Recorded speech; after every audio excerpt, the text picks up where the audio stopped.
Happy New Year! Wow, it's a whole new year. Not quite. That's what a new year is. Welcome back to the Content Swap Podcast. No longer Christmas swapping. Nope, and it's been 2 weeks. It has been 2 weeks, so good to see you again, dear viewer, dear listener, dearest reader. It's been a fun year, and here we are.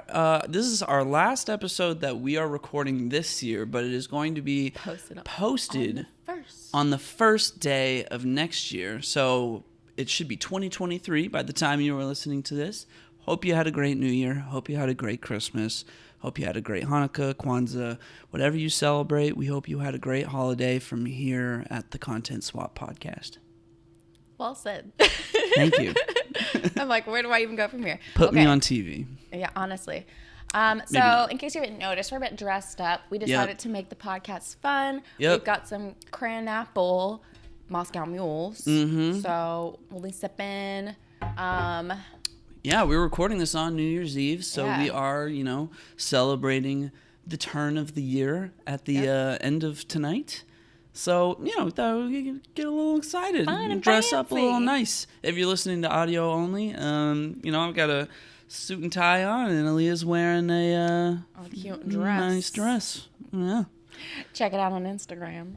But before we get into our actual assignments, I wanted to do just a little recap of our content swap year and ask you, what was your favorite assignment that I assigned you this year?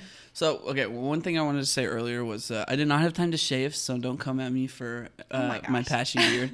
All right, my favorite thing for us to record this year? What was your favorite assignment that I gave you? My favorite assignment that you gave me, the top thing that's coming to me is probably Steven Universe. Oh, yeah. We've been watching it so much. Yeah, we just started the second season. The first season was like 50-something episodes. So we've been watching that one a lot before bed. I've been really enjoying that. I just adore that show. And I'm really looking forward to watching more of it. I feel like now we're getting into the depths of like the characters and how they all came to be. Right. There's a lot of stuff that you assigned me that I really liked this year.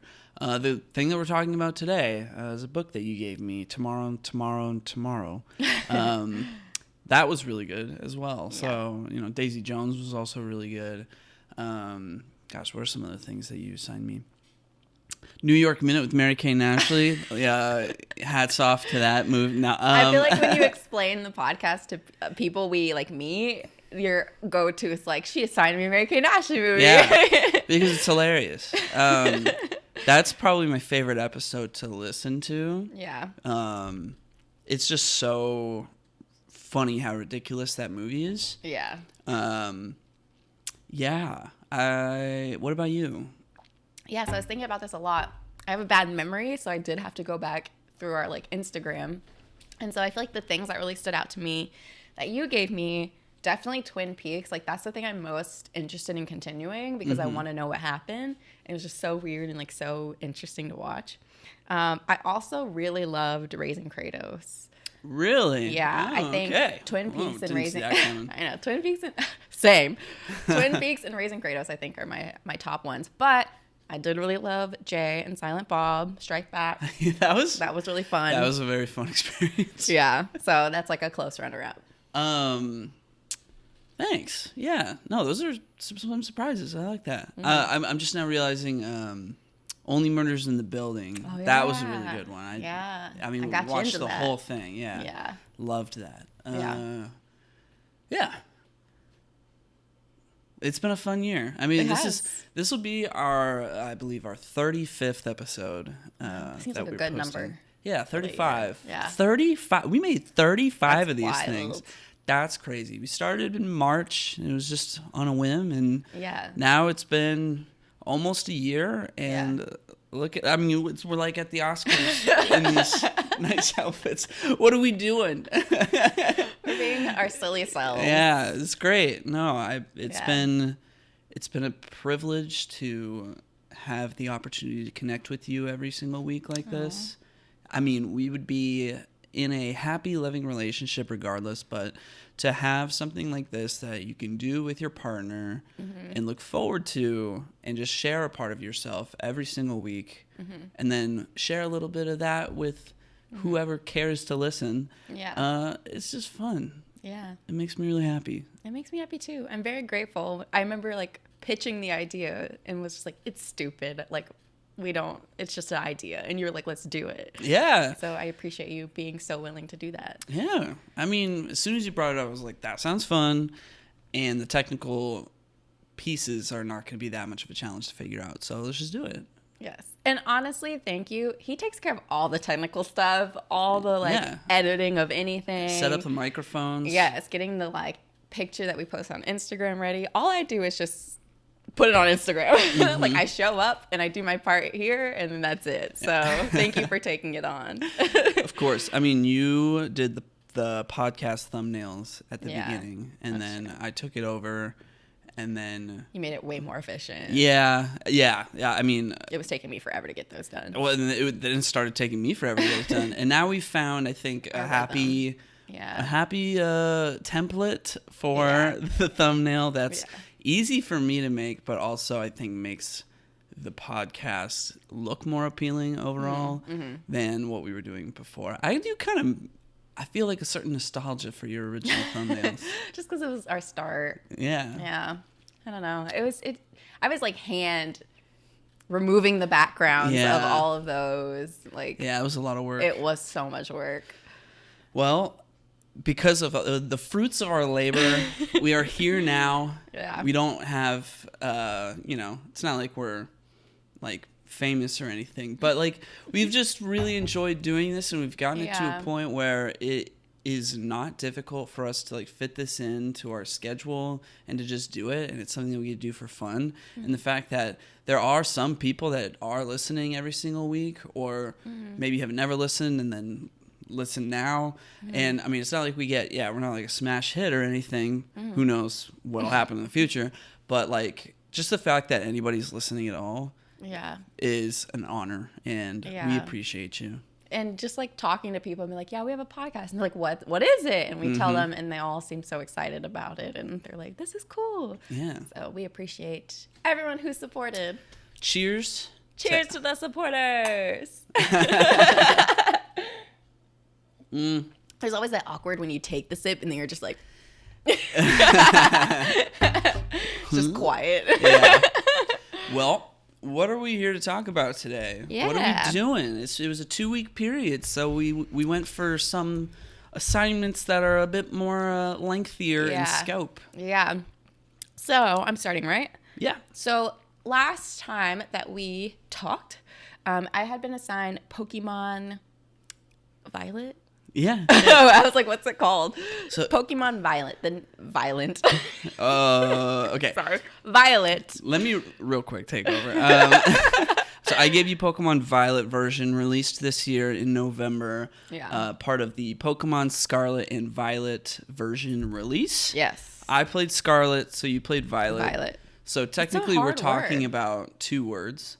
Sorry. 2 words, 2 games. We are talking about 2 words. 2 words, 2 games. Yes.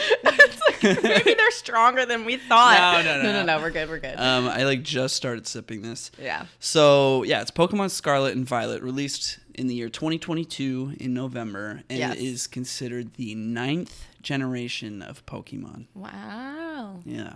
Wow. So I'll let you take over. Essentially in the game, you are a brand new Pokemon trainer, and you're about to attend Uva Academy.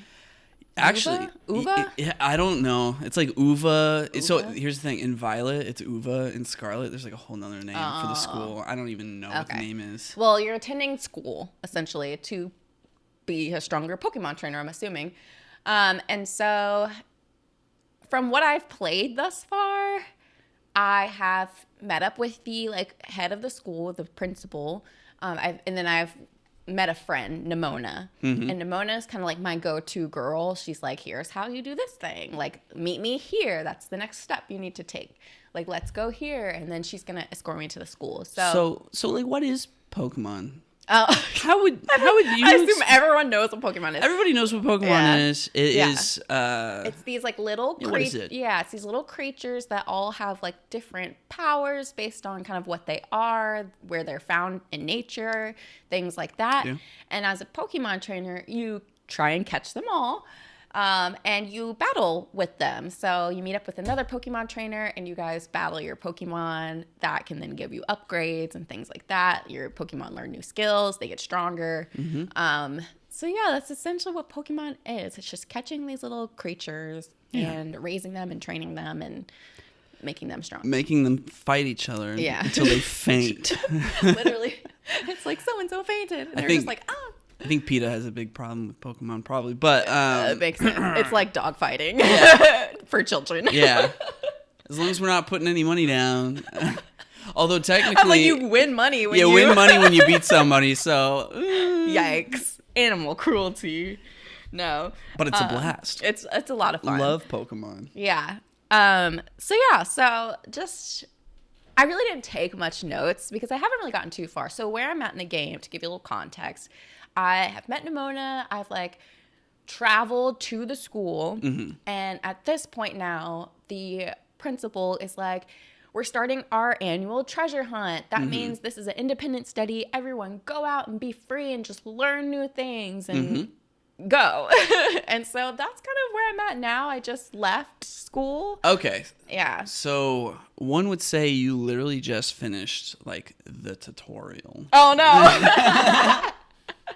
Like you just started. Like the game as it is, like the proper game, like just started for you. Yeah. But that's kind of what it feels like. But there was a lot of information that. Oh yeah. Well. There's a ton of information that like the player has to digest up until that point. There's so much stuff that happens. Yeah. You get the opportunity to just kind of run around freely before you even get to the school. So you already have a taste for a good amount of like what to expect. Yeah. Yeah. Okay. Well, that's good. Yeah. So let me dive into my notes. What little notes I did take. Okay. Well, I have a starting question. Yeah. Go ahead. Who's your starter Pokemon? Which one did you choose? Oh, what is it called? So, okay. You could say, like, what color it is. It's like a green cat, and it's like a plant Pokemon. Yeah. So, it's a grass type named Sprigatito. Yes, and I named it Spagliato with Prosecco in it. Yes. No, Perfect. Spagliato is what I named it. And I literally love Spagliato so much. I feel very attached. Anytime I battle, I usually only use Spagliato. The last battle that I did, I tried to use other Pokemon, and it did not go well. I mean, I ended up winning, but like I went through like 3 Pokemon. So, just in case anybody's wondering, I chose Quaxley, the water type starter. He's a little duck with a little hairdo. And I named him after a famous game designer / VP of Naughty Dog Games, Neil Druckmann, but I named it Neil Duckman. Cute. Like Neil Duckman. Very cute. Yeah. Yeah. Love Neil Duckman. Yeah, that's my favorite thing about this game is literally naming the Pokemon. Like, I could just do that and never do a battle, never do anything. I just like to catch them and rename them because I try to make the names pretty clever. When I was a kid, I didn't really name my Pokemon until somebody told me, like, you should name every single one that you catch. Yeah. And I was like, yeah. And then I, like, I got to a point, and it was when I played Pokemon Omega Ruby on the 3DS, where I wanted to catch every single Pokemon in, like, in the local Pokedex for that game and give every single one of them a name, and that was one of the best experiences. So now, I name everything, and I try to catch everything. Yeah. Yeah, that's what I've been working on, is catching more. Okay. So I have some thoughts about some of the characters, because you meet a lot of characters. Like, I've met a lot of characters. There's a lot of here's the thing about newer Pokemon games. Yeah. There's a lot of characters. I don't know any of their names. I don't really care what their names are. I'm trying to play Pokemon. Yeah. You know? That's the thing. There's a lot of dialogue. That's the one downside. You all know I hate reading dialogue, and there's a lot of dialogue to get through, and so many people are throwing so many different things at you that I don't like, I can't retain anything because it's like, oh, this person like just told me all about this one thing that's going on and I need to help them. But then this person just told me a whole other thing going on and I need to help them. But then another character just said, I need to go do this. And it's like, I'm very confused. Well, actually, you just described the 3 main things that you're supposed to do in the game. So this game is special in that it's open world and it gives you the opportunity to really go really go in any direction that you want. And you have 3 primary objectives. Yeah. And you're pretty much just always doing something to fulfill those, or you're just catching and training your Pokemon or finding new items in the world. Gotcha. So the 3 things are, I believe it's the Victory Road, which is getting all the gym badges. Right. And there's then the Team Star stuff. Yeah, which is like Team Rocket. Yeah, they're like Team Rocket. There's always, every new generation of Pokemon has some evil team people. Yeah. In later generations, they have kind of taken the evil out of it and just made them into, ne'er-do-wells. Love using that word on this podcast. So yeah, they're just a team. Yeah. You got to take out their bases. Yeah. And then the third one is helping this guy Arvin find these like Titan Pokemon that are really big, and he's not sure what's going on there. So you need to go take those out. So where does my Miraidon or whatever its name is? Miraidon, I believe it is. Miraidon. How does that fit? That's because Arvin, he was Arvin's Pokemon who took it from Professor Turo, which, by the way, is so freaking attractive. I was like, who is this man? As soon as they revealed the new professors for this game, everybody was like, yo, why are they so hot? Literally, like, who designed him? Yeah, so all right, so some key differences I want to point out. So you have Miraidon and Professor Turo. Yeah. I have Koraidon, which is the orange one. Okay. Or I guess technically Scarlet, I should say. Yeah. And Professor Sada, who is a woman. What does Sada look like? She's like a little shorter. She's a woman. She's got long brown hair. She's kind of got like... she almost... Under her white lab coat, she's almost got like caveman attire on. What? Yeah, but like stylish. Stylish caveman because attire. if you look at Professor Turo, he's kind of got like futury stuff on. So I was looking at his face like, why? Why did they design him like that? I love it. Every generation of Pokemon has a theme. Yeah. So this generation's theme is past and future. So Scarlet is focused on the past. And Violet, which you're playing, is focused on the future. Okay, yeah, because Miraidon is like a robot, like a weird dog robot, not dog, but like I don't know, it's a weird robot. So is yours more like? Mine is more prehistoric. Yeah, but like they're both technically like motorcycles. Yeah. Oh my gosh, they're so fun to ride. Yeah. I just started riding mine. Oh, nice. Yeah. Yeah. So they're both technically motorcycles. So yours looks kind of like a Tron bike. It I guess does. like the wheel that it has. Mine is more like a dirt bike. Bicycle. No. No, not like that kind of past. Like the Flintstone but it's car. like yeah. Well, like low key though. Like they kind of had to go in that direction, but the tire itself looks more like a dirt bike tire, you know? Okay. Like interesting. Yeah, it is interesting. Yeah. That they're like, let's make a motorcycle Pokemon. They do past and future. That makes a ton of sense. Yeah. It doesn't, but like But it's still fun. Yeah. So. Yeah. What else you got? Yeah. Sorry, I had a question. I got a lot to say, but I'll let you get through your stuff. Is there a consensus of like, do people who have played this thus far, do people prefer one over the other, or have people played both just to like get the experience of both? Scarlet and Violet. Yeah. So the only reason to play both Pokemon games is if you're like a diehard Pokemon fan. Yeah. And I mean like diehard. Like I love Pokemon. I've played every single one. Yeah. But there's only been a handful of times where I've played both games in a generation because ultimately you're looking at the same game. Yeah. So the only differences between each version are usually like these little things like in our case, it's I've got this Pokemon, you've got that Pokemon, and that's the one that you ride. And then like the professor's different, and like the name of the school is different. Honestly, that's probably the most number of differences they have ever had between two versions. But the primary thing for why, as a business practice, they have two different versions is that some Pokemon are exclusive to my game, and some Pokemon are exclusive to your game. And if you want to catch them all, then you need to trade with somebody else. So that encourages people to trade with each other at all, since that's a feature that they designed into the Pokemon games ever since the very first ones came out in like the late 90s. And so yeah, there's that aspect to it, and then also so people who like, I don't know, maybe don't want to have to rely on trading with their friend will then just spend the extra money to get the second game for themselves. So like, I know some diehard fans that like, oh, I bumped into them and I know a new Pokemon game's coming out, and I'm like, oh, like which one are you getting? They're like, I'm getting both. Oh my gosh. And, and so for the Pokemon company, that's extra money in their pocket. Yeah Smart. And I mean, I do like that it encourages your actual players to use this feature that was put into the game. And it encourages people to socialize with each other and talk about their experiences and like what Pokemon they've caught. And you can battle each other. Like from a multiplayer, just community standpoint, it's very, very, very well designed games. And the battle system is really easy to digest, but it's also surprisingly deep. Yeah. Got you. I really don't have much other notes. We already kind of brushed upon everything that I wrote.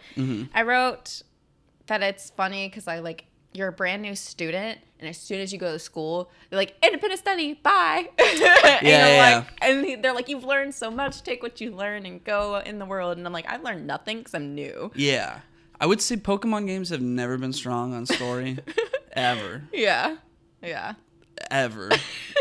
Some people would probably say like Black and White and Black and White 2 are written pretty well. And I'd agree. I think Black and White has a pretty good story because it gets into like this kind of philosophical existential question of like, should we even be making the Pokemon fight? And that gets pretty deep. But aside from that, it's like, Pokemon games, you don't play them for the story, you play them for the experience. Got you. So the Titan Pokemon, that's what was in that movie we watched, right? Pokemon 2000? No. What were those? Those were legendary Pokemon. Oh my gosh. All right, this whole Titan Pokemon, that's a new thing for this game. It's just like some Pokemon that are just randomly really big.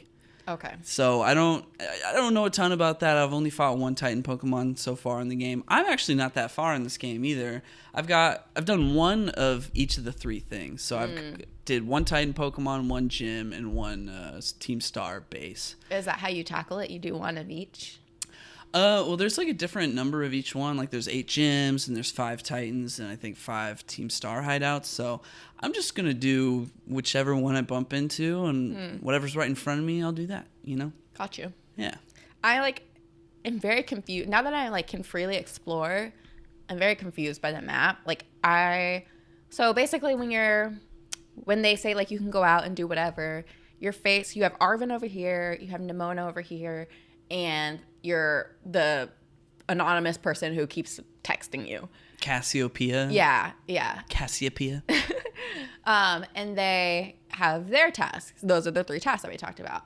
And they're like, if you go west, then you're going to head towards the gyms with Nimona. If you go east, you're going to head with Arven this way. Yeah. And I didn't know where I was on the map, and I just went a place. Yeah. And then Nimona was like, you're following me. And I was like, oh, okay. Do whatever you want to do. You don't have to... it's an arbitrary decision. Yeah. You can go west, you can go east. And you're going to do it all anyway. So. Exactly. I went west, but I'm like, I'm going so far in that direction that I'm like, well, I know that the more north you get, the higher level the Pokemon get to be. So I'm kind of like, I don't want to go too far west and get too strong. I just know that. Yeah. I mean, you just have to think about how the game is designed. Like everybody has been saying that there's no level scaling in this game, which means that everything in every area has a predefined level. Higher the level, higher, more strong you are. And some people were thinking, because it's open world, that they would do level scaling to where things scale to the level that you are. So like, say if I've only got 3 badges of the 8, then they'll scale the strength of like the 4th gym badge to be, like somebody who, the game knows that you're fighting somebody who has 3 badges. So let's scale it to what we think that level of strength would be. Instead, it's like every gym has a predefined set of strength. So you could do a really tough one like early, but then be like way better than all of like the weaker ones before that. So I don't know. I haven't really like gotten a taste of it yet. Some people I've talked to said they really liked the fact that they could just skip ahead. Because like, if you've been playing Pokemon a long time, especially with these newer ones, they've gotten a lot easier over time. Pokemon used to be really hard, like really hard. And now it's like, we know how to play the game, and the game also makes it a lot easier for us to like finish it and not have such a hard time. So for there to be any amount of difficult encounters in that sense of like, I can go straight to the 7th gym and have a hard time is welcome. But at the same time, it's like, well, but then, I just skipped 60% of the game, and I have to go back and complete that at some point. So I'm just going to be sitting there like pressing buttons. But in the position that I'm in so far, where I'm trying to kind of do everything like as I go, do progress each one gets stronger a little bit. I'm still breezing through everything. Like, so, I'm not having a hard time at all. So let me ask you a question about playing the game, like battling. Yeah. Is there a strategy to battling? Because totally. It just really because it's I know that there's like certain moves that are more effective on the specific Pokemon that you're battling, but for the most part, it just felt like I press a button, they press a button, I press a button. Well, I mean, there's not a person behind it, but like, it's I'm like, how do you strategically battle? Yeah, so I mean, it's very simple at the start. Yeah, and I mean, it stays pretty simple throughout. But certain moves start to get a little bit more complicated in what they do. And some Pokemon types are a little bit more complicated in, like, do I have a move that is effective against that type? So there's 18 different Pokemon types, and every Pokemon can either have 1 type or 2 types. And based on which types they have, there's a whole chart that you can look at to see what's super effective against what. I know this stuff because I've been playing it for 25 years. Because I'm like, I don't know what other type. Like, I don't know the type of my opponent. Yeah. 2, I don't know what goes against that because there's all kinds of weird types. Like, okay, it's not as straightforward as like the elements where you can kind of guess and figure out. Like, there's like other types that aren't very clear. So something that they've done since I think the 6th generation of Pokemon, or no, I think it's the 7th generation Pokemon, is that if you've already fought a Pokemon before, it'll just straight up tell you, like, this move is effective against this is not very effective, and this is super effective. Yeah. But if it's your first time encountering it, then it won't tell you. Okay, I was wondering why that happened. I was like, sometimes it tells me, and sometimes it doesn't. Yeah. So only if it's the first time, it doesn't tell you. And I'm glad that it did that because it's like, it's your first time encountering this. You don't know what the heck that thing even is. Yeah. And so you just kind of figure it out by fighting against it. So I like that a lot because it kind of used to just always be like that. But yeah, I mean, like, the first time I see something, I try to just catch it right then and there. And then by the time you catch it, you know exactly what type it is. Yeah. And then you've named it. You already know a whole bunch. So the game may as well just tell you. Yeah. Yeah. I made the mistake of like battling, and I meant to catch them, and I forgot I was catching them, and then they fainted, and I couldn't catch them. And I was like, you'll find another one, you know? I was like, I accidentally killed it. Yeah, you'll find another one. So, yeah, I mean, that's the general gameplay loop of a Pokemon game is you try to collect all 8 badges, and you power up your Pokemon along the way and do whatever story stuff you have to do along the way. And then you go and you challenge the Elite Four.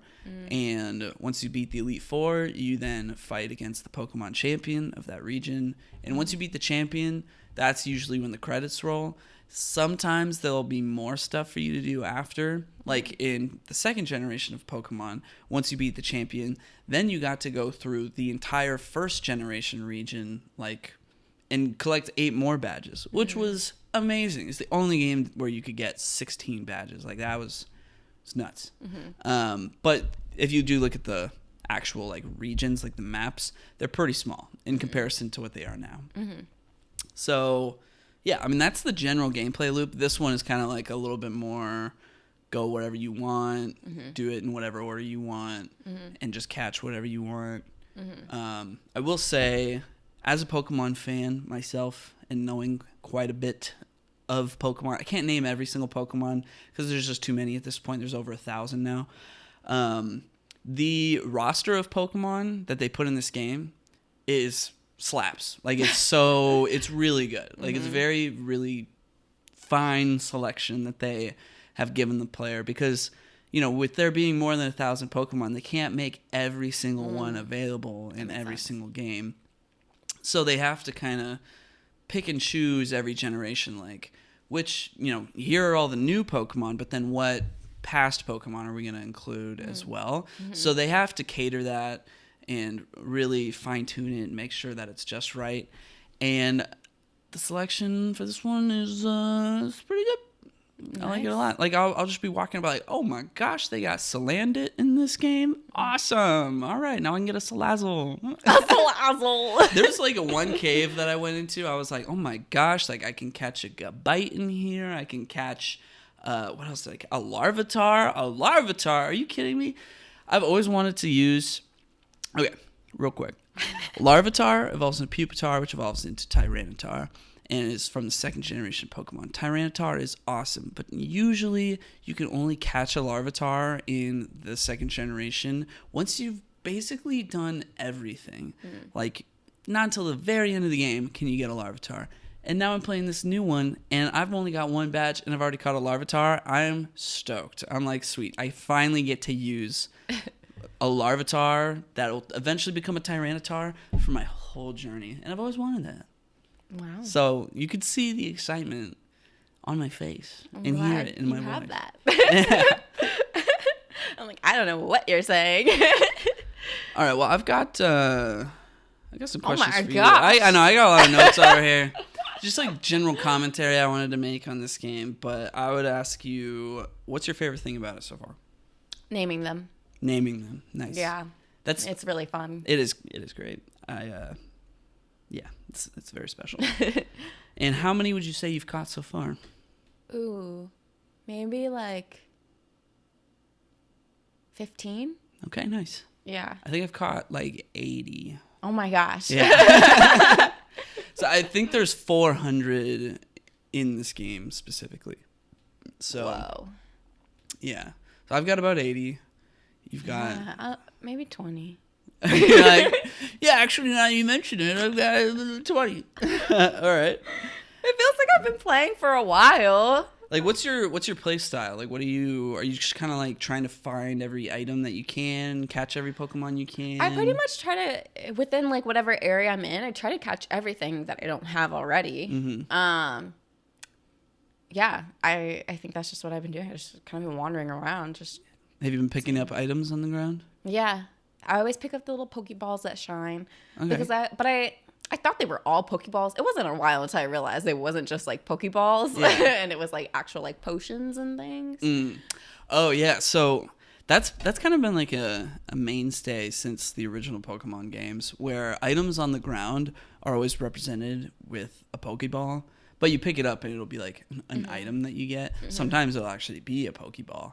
But it's always just like a Pokeball on the ground. Yeah. I will say, where I get really confused on is like, so like your Pokemon can learn new moves. And I never really know, like, but they can only hold like 5 moves. 4. four moves. And so like I'll get a new move and I'll be like, okay, what is this? And it's like you need to swap it out with something else. Yeah. And I can never like, I don't know. I was You very don't know how to make inexperienced. Yeah, I don't know how to make the best decision to swap it out. And so that's been really hard because I've literally had like sat there just looking at all the moves for like a solid 30 minutes. It felt like, because I was like, I don't know what to do. Yeah, so don't put too much thought into it. There's Okay. definitely like, I had to learn that over time. So like now I know exactly like what I'm looking for and how to strategize. Like, Yeah. oh, like I'm about to learn a new electric move, but I already know an electric move, but my Pokemon has a higher attack stat than a special attack stat, and this electric move is a special attack, and this Yeah. one's an attack, or a physical attack, I should say. I think that's what's confusing me. So like those are Yeah. just like things that you need to know. Yeah, that's what's confusing me. I don't know what the numbers mean. Like, Yeah, if like- it says like 30 and 40 30 or so, or 30 or something like that. And I'm like, Yeah. what does that mean? That's your PP. What is that? What is that? I believe the official that's an abbreviation for power points. So you want higher numbers, not lower numbers? No. No. See, Those the are only thing uses. I understand is like accuracy. So those are uses. So Oh. like that's the amount of times that you can use the it. move. Until you have to go back to the Pokemon Center and heal your Pokemon, and then the number will go back up. So that's relevant for balancing issues. Yeah. So What because does that mean? stronger attacks, like later in the game when you get like incredibly strong attacks, those will have like 5 or 10 PP. So if you're doing like a battle with somebody, you don't just want to be able to press the win button over and over and over again. They limit it so that you can only do it 5 times. Got you. Yeah. Okay. That makes sense. Yeah.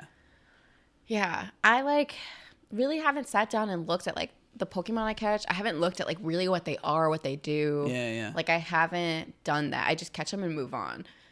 So Well, I don't really know my Pokemon very well. Well, this is very fun for me to listen to and explain. So I'm like, there's so much more that I could get into.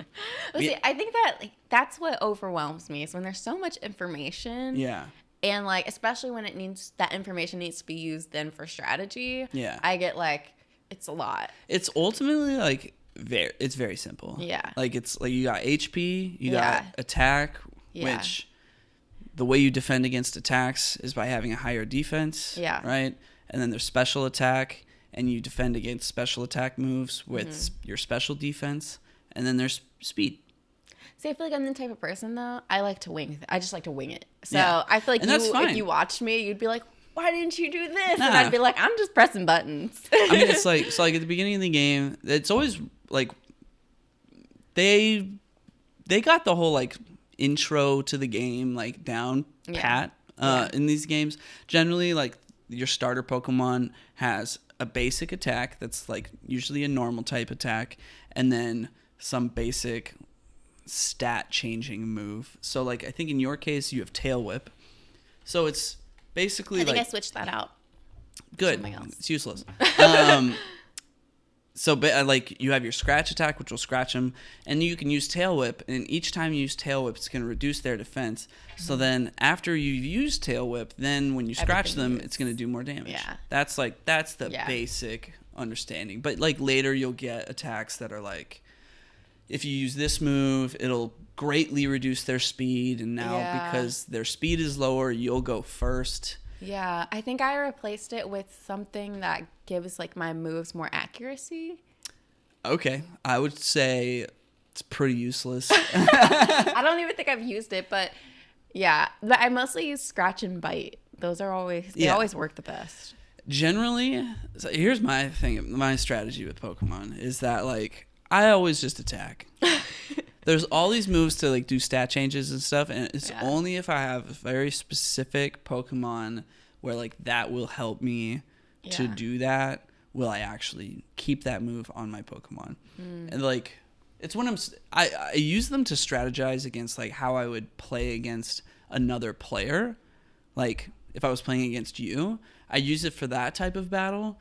But for like actually just completing the story of the game, I'm gonna attack basically every turn, unless it's like I'm using Sunny Day and I want to just throw out solar beams, no problem. You don't have no idea what any of that just meant. But those that do know, they know, you know? Yeah. Do you have the crystallizing thing? Oh, the terastallizing? Yeah. So that's the new gimmick for this generation. Okay.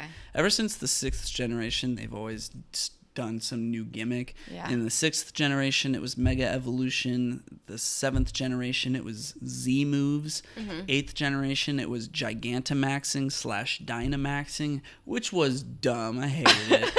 And then now they have terastallizing, which is You transform into a crystal. well, yeah, every Pokemon that you have now has a third secret type that they can change into. Yeah. And it's like they become just that type. So say you're a Pokemon that is really weak to electric attacks. And now you have terastallized. Like if your third type is ground type and you terastallize into that and now you're just ground type, electric attacks no longer affect you. But if they have, something that's good against ground, now they can hit you with that. But I haven't quite, gotten into the depths of like the strategy behind that. I haven't quite read up on whether people even really like that gimmick. I kind of like it. I think it's new and original. I would have wished they had expanded on Mega Evolutions like pretty much anybody else. Like literally the whole fan base wished they just stuck with the Mega Evolution thing. But then they had to go and make our Pokemon huge, and that was weird. And now they're crystals, so... I like the crystals. Take what you can get. I guess. It's fun. Yeah. Yeah. Okay. My next question would be: do you think you'll finish it, or we'll keep playing it? Definitely. I want to keep playing because I have a lot of fun, just like catching the Pokemon, and I want to. I have tasks, and I love games that give me tasks, and so I do want to complete those tasks. So I definitely think I will. Okay. I intend to. Okay. And I have the next few days off, so. Yeah. I'll probably play some more. Oh, I'm jealous. All right. Well, and then, so now I want to transition into kind of like a greater topic that I wanted to cover with this game, which is... animal cruelty. Kidding. No. But on that topic, somebody's making this game. I think it's called Pal World. I might be wrong, but I'm pretty sure it's called Pal World. Yeah. And it's this new game that's... I don't know who's making it, but it's like... a Pokemon world, but then there's also like guns in it. What? And and then there's like literally a part in the trailer where like they're torturing a Pokemon, and there's like a sweatshop with conveyor belts that they're like assembling did we watch stuff. The trailer I think I together? showed that to you. Yeah.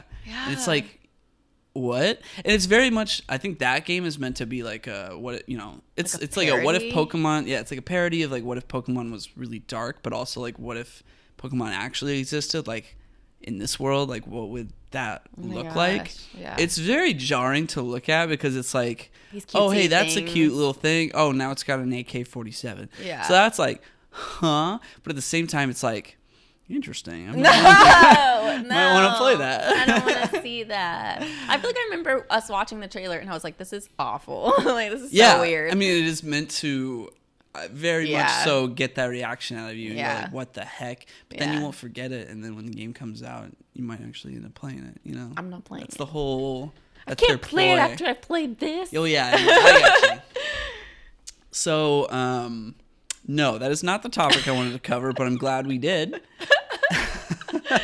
Oh my gosh. I wanted to say, so this game actually, people are divided on this game. Okay. So some people just can't stand how many technical issues this game has. So the game doesn't actually run very well. As far as like Switch games go, it does not run very efficiently. It doesn't seem to be loading assets very quickly. So like sometimes you'll be running around in the world and a big shadow will just appear from a mountain, and it's like, oh, that shadow was supposed to be there, but the mountain hadn't rendered yet. So now there's a shadow here, and I didn't know that when I was running up here. Like that happens a lot. And that's like poppin'. That's what they call that. So like characters will kind of pop in out of nowhere. and mountains will pop in and affect the lighting, which is like a huge, I think, oversight. But yeah, so there's that, and then there's the occasional camera clipping, and that's when the camera is suddenly like the camera's positioned behind like the game world itself. So like I got into a battle with a kid and I was standing on a hill, and the camera then changed position because I'm like, oh, time to battle, and the camera went inside the hill. So then because the camera was inside the hill, I could see me and the kid standing. But then I could also see everything below the actual ground, which was nothing. There's like nothing, but then there's like random water. So like that's not supposed to happen, you know? That's weird. So it's mostly like technical visual issues. Yeah. Like those things. Yeah. And yeah, sometimes like the frame rate will be kind of bad and all that. So as a result of that, you know, the gaming community being the least toxic community in the world, lots of people have been complaining about how poorly these games run. And some of it I think is kind of justified. Like no game really should be in 2022 launching with like those types of issues. But at the same time, if I ask anybody that I know personally who has played the game, they all really like it, including myself. So I'm playing it and I'm like, yeah, it doesn't run great, but at the same time, like I don't care. I don't play games for graphics anymore. The graphics in this game are not great. I would love it if there wasn't, like there is a difference between bad graphics and then the game just not running really well. And this game has both of those things. Yeah. Which kind of sucks. But I want, like, is it a matter of just like what you go to these games for? Like, if the same issues were happening in like God of War, you'd be like really pissed off because it's like that is meant to be this like very like the big visual immersive spectacle, experience. Versus this is just a Pokemon game. So so that's like people will say like, you know, it's Pokemon, I want to feel immersed and stuff, and all of these visual glitches kind of take me out of it, which I totally understand. And if I had my way, I would say completely get rid of all the visual glitches. But at the same time, I've been playing these games for so long, I don't care. I know what I'm trying to do, and as long as it's not interfering with my ability to actually play the game, I don't mind at all. At the same time, though, I would put myself in the camp of like, hey, Pokemon Company, don't do that again. Is it just a matter of like not catching the bugs? Like what? I'm trying to pull out. When I say bugs, I mean them not catching the bugs. I don't. Yeah, it's weird. We don't know. You know, they're very they're very hush hush about this kind of stuff over there at the Pokemon Company. But they did release a tweet like 2 or 3 weeks ago saying we take your feedback very seriously, and they released a patch, but it didn't fix much. Is that like an update? Like you can like an update. Yeah. Okay. But the thing is that any updates that they release at this point are like good faith updates because there's no. The game sold a ton of copies. It like broke records. They made all their money. You know, the money's been made, so they don't have to address it if they don't want to. Exactly.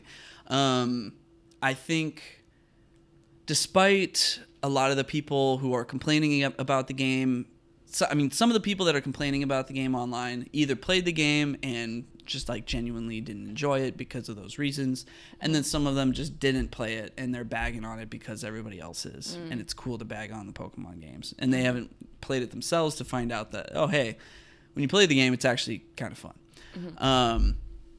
So despite me not being in love with that, I think that there probably will be a positive development of the amount of people that were, you know, outraged at this game. And the Pokemon Company will hopefully get it together the next time.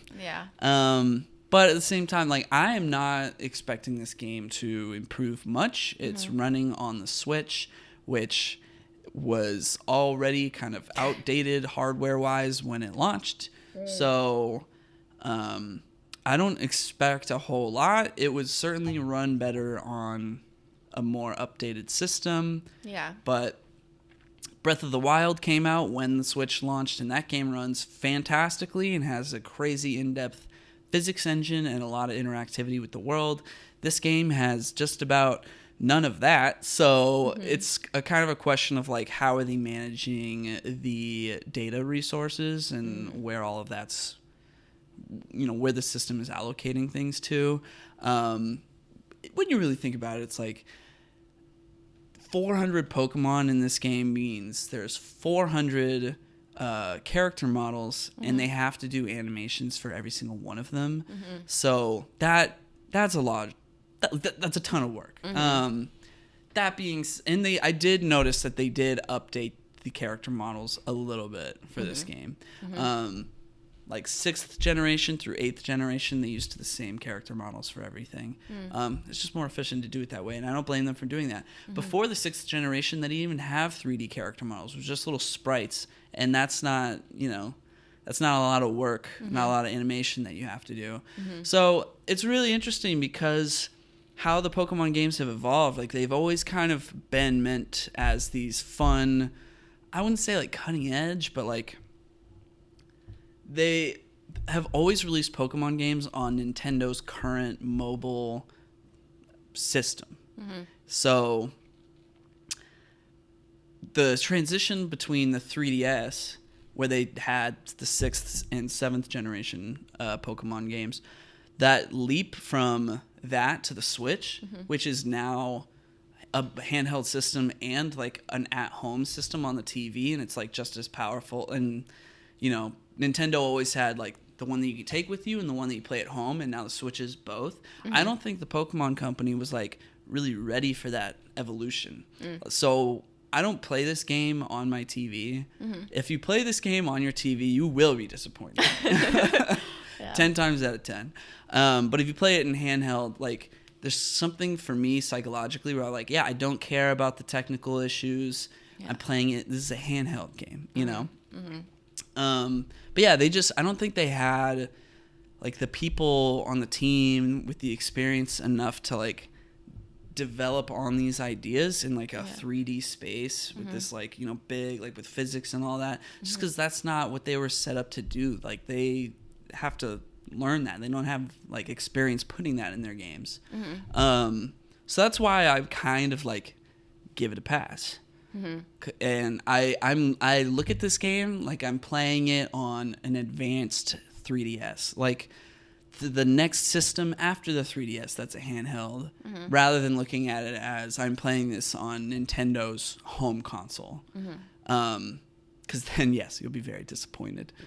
So it's weird. But I mean, ultimately, like they made their money.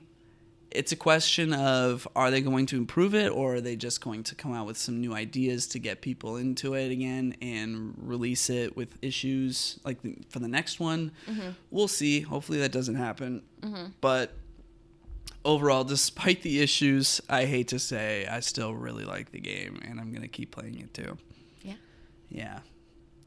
All right. I think that was all of my big notes. I would also like them to stop coming up with stupid Pokemon ideas like Flamigo, which is a flamingo, and it just looks like a flamingo, and they took the N out because this game's region is based on Spain, so it's like Amigo Flamigo. Not crazy about that one. But I'm doing a quick once over on my notes here, and I think that was it. Nice. Yeah. Cool. Overall, I really love the game. I'm excited to keep playing. Right on. Yeah. Sweet. I'm excited to trade. Give me some of your Pokemon. Yeah, well, no, it's really convenient for me that you're playing this because I am... You're like, I want those Pokemon.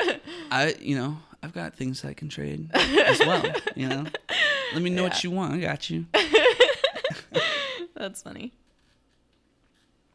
All right, well, intermission time. All right. So, next thing that we are talking about is a book that you assigned me called Tomorrow and Tomorrow and Tomorrow. I completely forgot to reach out to Flannery if she wanted to join us, but I think she's skiing, so. Okay. Yeah. This book was written by Gabrielle Zevin. And was it released this year? Good question. I don't know. Let me do a quick search. I've only heard it brought up so. this year. Yeah, I think it was released this year. I have a feeling that... But it's won lots of... I think it won, like, Book of the Months, maybe. Book of the Year. I think it won Goodreads, like, Fiction Book of the Year. Like, it's a New York Times bestseller. It's won some awards. It is very good. I mean, I really enjoyed it. So what are we doing for spoilers? I'm going to try not to spoil the book. Here's the thing. Yeah, I say don't spoil. Okay, cool. We had 2 weeks. Yeah. And we went and we flew from coast to coast. So I read the whole book. Yeah. And you went through it fast. I was very shocked. Probably the fastest I've ever read through a book. Yeah. I've never read a 400-page book in 2 weeks. Yeah. I've just never. And really, it was more like 3 days that you read it. It was, yeah. 3 or 4 days. Yeah, I really like sat down and read it like 3 or 4 times. Yeah. I was very shook because on the plane, you typically reach for your Switch and you just kept reading. I just kept reading. Turned on the light, kept reading, and I was like, what? Yeah. Who is this man? I was just reading. Yep. Yeah, because I enjoyed it. Yay. Also, it did come out 2022. It came out in June. Gotcha. This past June, yeah. Gotcha. Okay. So, perfect. Sorry, July. All right. So perfect. That we're not doing spoilers because I only wrote notes for, I guess, to give kind of like a basic premise. Yeah. So this book centers around the friendship of 2 specific individuals. Their names are Sadie and Sam. Mm-hmm. Now, they become friends in California when they're young, around like what, 10, 12? Yeah, they're children. Something like that. Yeah. They're youngins. And Sam's in the hospital a lot because of his foot. And his foot's just kind of busted. And Sadie is at the hospital a lot. At the beginning when they meet, he had been in a car accident. Yes, that's right. So we can say that. Yeah. All right. He was in a car accident. His foot's kind of busted. Yeah. So he's going to the hospital a lot. And Sadie, her sister Alice, her older sister Alice, has leukemia. So they, just as a family, are at the hospital a lot. Wait, I want to specify. I think Sam stayed at the hospital. He never left the hospital. It doesn't matter. Because you're like, he's going to the hospital a lot. I'm like, wait, it's more than just his foot. All right. He's at he stays at the hospital. His foot's messed up. It was a really bad accident. It was a really bad accident. Yeah. His foot's messed up. He's staying at the hospital. It's important. It is important. How their friendship started. Yeah, it's important. All right. Now, it turns out, so Sadie is visiting one time, and Alice is getting her treatments, and she is told that she can wait in this little like recreation room, and in the recreation room they have a Nintendo system. I believe it's an NES, Nintendo Entertainment System, and Sam is there, and he's playing it, and he plays it a lot. And she goes and she talks to him, and they bond over Super Mario. And it turns out when Sadie is done hanging out with Sam that the nurse tells Sadie's mom, and Sadie's mom tells Sadie that Sam hadn't actually talked to anyone in about 6 weeks. So that was a big breakthrough for them to be hanging out and chatting. So the nurse asks Sadie if she would like to come back and earn community service hours by spending time with Sam. And so she's like, great. So for her, it's fun because she gets to hang out with Sam and play video games and talk about video games. Mm-hmm. But she also likes seeing the hours on her timesheet go up because that to her feels like a video game. Well, eventually, Sam finds out that she was getting community service hours for spending all this time with her. And he decides he doesn't want to be friends with her anymore. Mm-hmm. He's like, it was all a lie. It was all a lie, yeah. So then later in life, during their college years, Sadie is at MIT in Boston, and Sam is at Harvard, also in Boston, if you didn't know. And they bump into each other, and Actually, before they bump into each other, Sadie is taking a game design class, and she has this instructor. His name is Dov.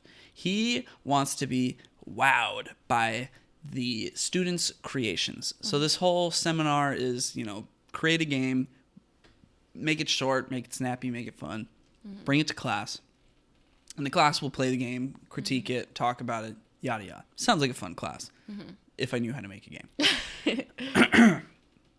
So she makes a game. It's called like Emily Blaster. It's about like shooting poetry lines, like the correct poetry lines from Emily Dickinson poems. And then the class is like, whatever. Then she makes a game called Solution. And Solution is a game where, if I recall correctly, the goal is to help this factory like build its products and send those products out. But you don't know exactly what those products are and what the factory is building. So you can ask and find out more about the factory. But if you do, you'll lose points. But at the end of the game then rates you on how good of a Nazi you were. And that is to say, if you didn't ask any questions and you just went through with it, then you are a great Nazi. But if you started asking questions, you could then start to slow down production and kind of realize what you're actually doing. And you could even get the rank of conscientious objector. So, it's a game meant to get players to think about the context of what they're doing and how their choices can matter. And, Dov thinks it's like the greatest thing he's ever seen. Or not the greatest thing, but he's very impressed by her. And then they get into a relationship. a highly questionable relationship. So he's very impressed with her, and he keeps calling her kid, which is weird. He's so strange. He's so off-putting. Yeah. So he also has a wife and child who live in Israel. And he keeps telling Sadie, like, we're going to get a divorce. I'm going to leave her. We're, like, basically already broken up. And he never does. So somewhere along the way, she bumps into Sam at the train station and gives her a copy of her game Solution that she had given to Dov's class. Gives him a copy of Solution. Yeah. Said her. She gives Sam a copy of Solution. I don't know if that's... All right, whatever. And so eventually, Sadie also realizes that Dov is never going to leave his wife. So they break up, and she goes into a very deep depression. At the same time, Sam and his roommate Marks, they play Solution, and they think it's like the coolest, most creative thing they've ever played. So Sam gets this idea of like, I would really love to design a game with Sadie. That sounds awesome. And Sam is studying like not game design. I don't remember what he was studying, but it wasn't game design. But he's like, Sadie's studying game design, and I would love to make a game with her. So he travels all the way to her apartment. He figures out where she lives. He travels there. It's very difficult for him. He has to use a cane to walk because his foot's still like kind of messed up. And it's winter. Bad winters in Boston. Yeah, it's tough out there. So he goes to her place, and she's still very depressed because of her relationship with Dov and how they broke up, and she feels really stupid. And Sam comes to realize, like, okay, she's not doing great. She kind of needs some help. So he just shows up at her place every single day. And by him kind of just showing up for her and being there, she kind of starts to get out of her funk, and he makes it clear, like, I want to design a game with you. That would be great. And, I'm kind of just going through it. They decide, like, yeah, let's do it. Let's make a game. And they then start dedicating, like, a whole bunch of their time to just, like, making a game together. Mark's, Sam's roommate, is going to be going, was it abroad? Yeah. He goes abroad to, like, study theater or something for the summer. So Sam and Sadie are like, okay, like, Mark's is going to let us use the place for Sadie to live there, and we're just going to spend the summer working on the game. And they end up spending the whole summer working on the game. I think Sadie ends up like skipping the next semester just to focus on finishing the game. Mm-hmm. And they ultimately come up with this game called Ichigo. And let's see. At one point, they're like, oh, we need a new lighting engine. Like, there's this crazy storm at the beginning of the game that they concocted. And they're not quite getting, like, the graphical fidelity that they want from that storm because it's supposed to be, like, such an important, like, almost character in the game. Mm-hmm. So, Sam comes across to this game called Dead Sea in Sadie's game collection. Dead Sea happened to also be created by Dove, the guy that she just broke up with. Mm-hmm. But he finds it and he's like, wow, this graphics engine is exactly what I'm looking for. And so he asks Sadie, like, this is what I want to make. And she's like, oh, I actually know the guy that made this. I guess I could ask him if we can use his engine, knowing that it's going to mean that she has to go back to her ex-boyfriend. Yeah. To ask. And at that point, he would be credited on their game. Yes. And she doesn't want him to, like, the tie with him. Permanently, professionally tied together. Yeah. And as a woman in the gaming business, you know, you don't want a man's credit. Like, you not getting credit for what you did. But eventually they finish the game, and Mark's once he was back during the summer, he's like back living with them, and like Sam and Sadie are putting all their time into finishing the game. They're not even showering. Mark's Mark's is like taking care of everything for them. Like everything that is not just like creative and coding, he is taking care of. And really supporting them, and he becomes a producer on the game. Mm-hmm. So they release the game. It's a hit. There's like a whole bunch of like kind of businessy stuff that has to happen and all this drama. And really from there, like the story goes, and like the rest of the story is pretty much like a good chunk of their lives from then there on. Yeah. About them like making games together, how their relationship goes through like this whole like now we're like low key kind of famous in the gaming community and we're known for making this product. What are we gonna put out next? Oh, we put out something and they didn't like it. And just like the strain of the relationship between Sam and Sadie, and also just like everyone around them as well. That's kind of like how the story plays out. So it's like it's a story that's like it's about friendship, but there's also love there, and it's also a story about like the game designer's journey, and it's also a how fame and money affects your relationships kind of story, and it's really good. Like it is very good. It's also super sad. There's a part that I won't say anything about, but when I was reading it, I was on the plane and I was like, I don't really get emotionally attached to books that much, but I realized like my heart sunk as I was reading, and I was like, wow, dang. Yeah. You really get attached to these characters, and some of those parts that hit, you're like, oh my gosh. When I was reading this book, I was in school, the semester was in, and I remember in one of my classes, we always do like does anyone want to share anything that they enjoyed this week or whatever? Just, because you're always so busy in school. It's nice to have professors that like to check in with you. Yeah. And so one of the things I shared with the class, I was like, I am reading tomorrow and tomorrow and tomorrow. Everyone should read it. Like, it's a super great book. Surprisingly, like 3 of my classmates were like, I just got the book, I'm gonna start it.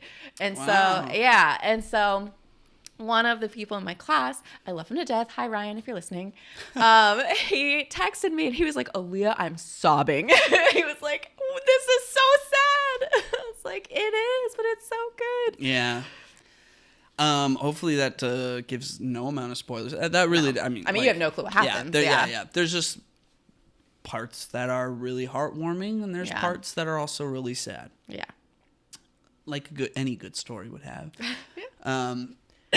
Any story about a human life, you know? Yeah. We all go through ups and downs. But I mean the way that the book is written, like There is a lot of detail, but not to the most unnecessary things. But there's just a lot of detail built up of like the behaviors of these characters, and like really by the time I was getting to the end of it, I was like, oh my gosh, like I can remember the first 100 pages when the focus was on like this, and now look at how far things have come, and now it's like this. I feel like I just went through a whole saga of someone's life, and I was extremely impressed by just how dense everything was. So I mean, I loved it. Best book I read this year of 2 books. It's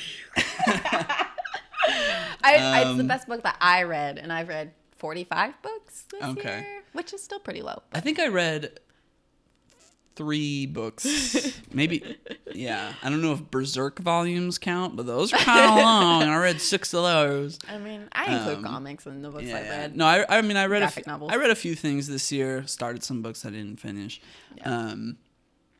and this was my favorite thing that I read. Yeah, by it's far. a really good one. And we always tell people, so this is one of the like top books that was sold in the bookstore that I work at, because we all love it and we all push it. And for a lot of people, anyone who's listening who is not a gamer, do not let the plot, like do not let the characters being game designers scare you at all, because that's really like, yes, that's what they do, and like we're following the trajectory of their career in that. But like you said, at the heart of it, it's just like people growing up together and like figuring out their lives as they go through these milestones and like how they work together. And so it's a really beautiful story. Every person that I've recommended it to that's like, well, I don't know anything about video games, I'm like, just read it. And they come back and they're like, I really love that. I'm glad I gave it a chance. Yeah. And it's like, it's not a story that depends on you having any amount of knowledge on video games. You really don't need any. It does do a semi good job of kind of talking about some famous games. It and does like name drop what makes some of them like stand out. Yeah. I loved that they talked about Hideo Kojima and Metal Gear Solid, and just all of that. I will say I did notice some kind of like minor factual inaccuracies. I don't remember what they were specifically, but there was like 2 separate times where I was like, oh, they're saying like, oh, you can do this in that game, but technically that's not until like the 3rd game that you can actually do that. Got you. Yeah. I've been waiting for someone who's an actual like gamer to read it and tell me if they felt it was a good depiction of. I would say it was very good depiction. Yeah, totally. Yeah. I mean, I would have loved to have been alive. Well, I was alive. I would have loved to have been an adult studying games who was alive when like something like Metal Gear Solid came out, and being part of those discussions of like, what is this game doing that's different, that's never been done before, because that's just like, that's really cool. I mean, I get to do that now. I was like, you are doing that with like the new Newer God stuff. of War, the new God of War, newer and things stuff, like that, but it's like the classics, where like stuff like that had just never been done before. And now like we're at a point with the technology where it's like anything you can cook up, you can do it. Whereas before it was like, oh, we didn't know that was even possible. Yeah, that makes sense. I will say, so some of the games that they make, like the main characters make in the game, in my personal opinion, would have never existed at the time periods that they came out, because they are too artsy and too deep and rich in meaning than what would have ever been released at that time. Like it's very much like yes, I would have loved for these games to be real that they're talking about. But those were not where games they were at. Yeah, that's not where the industry was at. But I mean, isn't that kind of the point? Like, it's like you have these I mean, obviously, knowing what we know now, like looking back, it's like, oh, this game wouldn't exist back then because we didn't get to it until now. But like, there are no games that were released around then that were like had that deeper meaning within it. But that's the point. It's like these characters are what are the people who are creating this game with the deeper meaning in the midst of games that would have never, that didn't do that, you know? Like, that's what makes them the like unique game Okay. designers. You know what I'm saying? Yeah. Okay. Like, okay. like somebody had to be the first. And so this book is about two people who are the first to I see. do this thing. Okay. All right. Yeah. I mean, I don't necessarily have a problem with it. I just want to point it out. I'm like, Yeah, I get what you mean. this is a very deep game that they are creating, and in 1997, Yeah. it was like people just wanted to be Mario running around. Yeah, I get what you mean. So, I mean, not to say that there weren't some games that went for like a deeper meaning. It's just like I don't know. I get you. But let's see. What else did I want to say? I mean, that's kind of everything I did have to say. Yeah. I have a few questions, but before I get into questions, so this author, what is it, Gabrielle Zevin? Yep. She also wrote a book called The Storied Life of A.J. Fickery, I think is what it's called. I could be wrong. And I think they made a show for that, Okay. a show or movie for it. And so I would really love to read that book because I think she did this book was just so well written. And I don't know, the way she just like developed the characters and things, I just really enjoyed. And so I would love to read more of her work. And that's another one that I know has been really popular. Okay. So, and I have no clue what it's about. So, well, I don't know. I'll have to read it, but I will say about this book, for those of you that have read it, there is a section near the end that is about 20 pages that kind of lulled for me.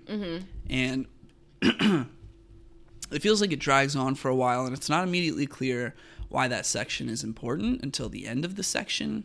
And I was a little bored for that part. yeah. I almost kind of fell asleep on the plane while reading that part. But then at the end, I was like, oh, okay. I see why that was there. But I was also like, that was a boring 20 pages. Yeah. Yeah. I feel you. I got it. Yeah. But at the same time, it doesn't change the fact that I was bored. I agree with you. There is like kind of like a lull, but it's because of where they're at. Yeah. In the story. Yeah. And so it makes sense for that part to be a bit boring because like they were they were in a lull. Yeah. So I get it. Yeah. But I mean, I like how the book wraps everything up. Yeah. The ending's good. Yeah. It's great. It's a very good book. I'd recommend it to just about anyone. Yeah. Gamer or not. Yeah. And maybe agreed. if you do read it as a non-gamer, you'll appreciate the industry a little bit more. Because it is it is its own artistic medium. Yeah. Definitely. So a few questions I have for you. Sorry, I'm like chatting with your mom. Interesting. We're also doing a podcast. I know. So... Sorry, I got distracted for a moment. But I do have a few questions for you. So, First question, did this book inspire you to design a game? I mean, I've kind of dabbled with the idea of designing a game for a while, like just for a long time. Like that's like a bucket list item. Like it's something I would like to do at some point. Yeah. I'm not necessarily, I don't think it's such a huge industry and like it's so time consuming.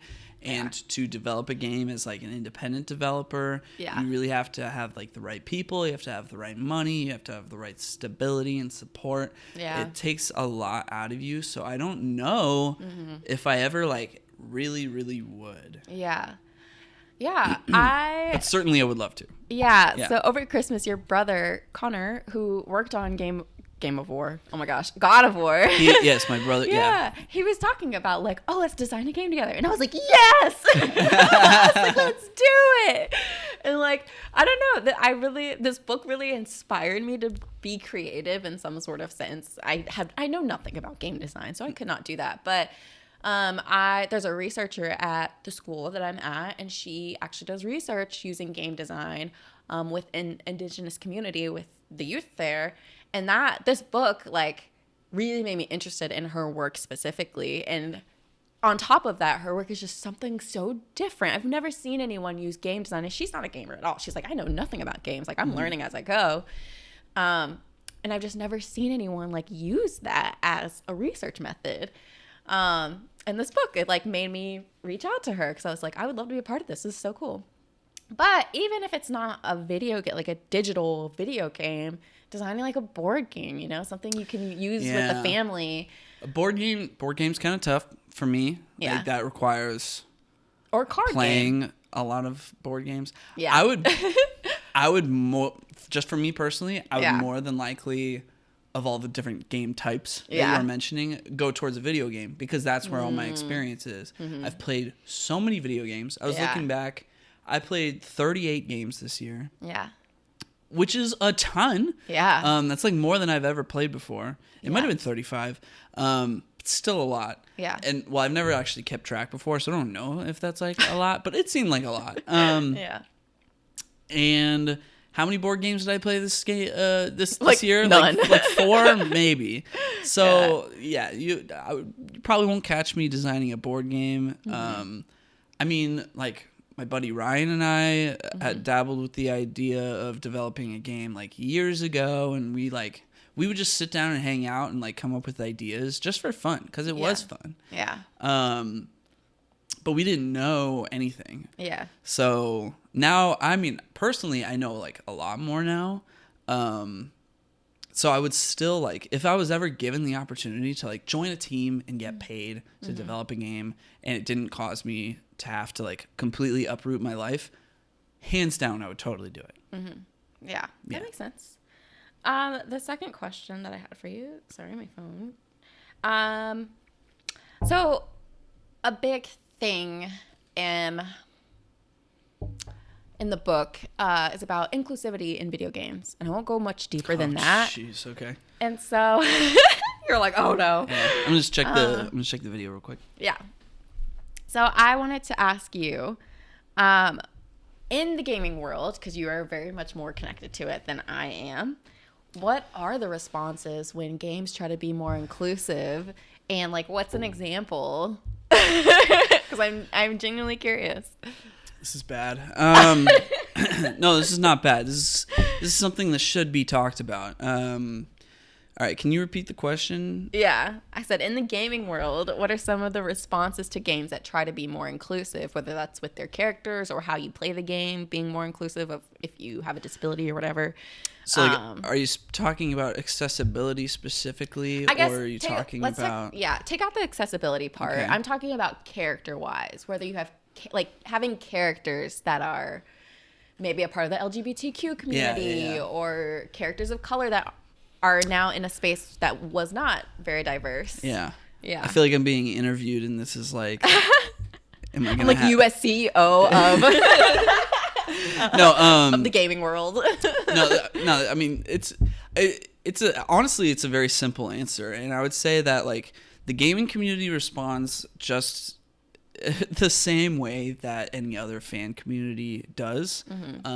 Like the movie fan community, when a character.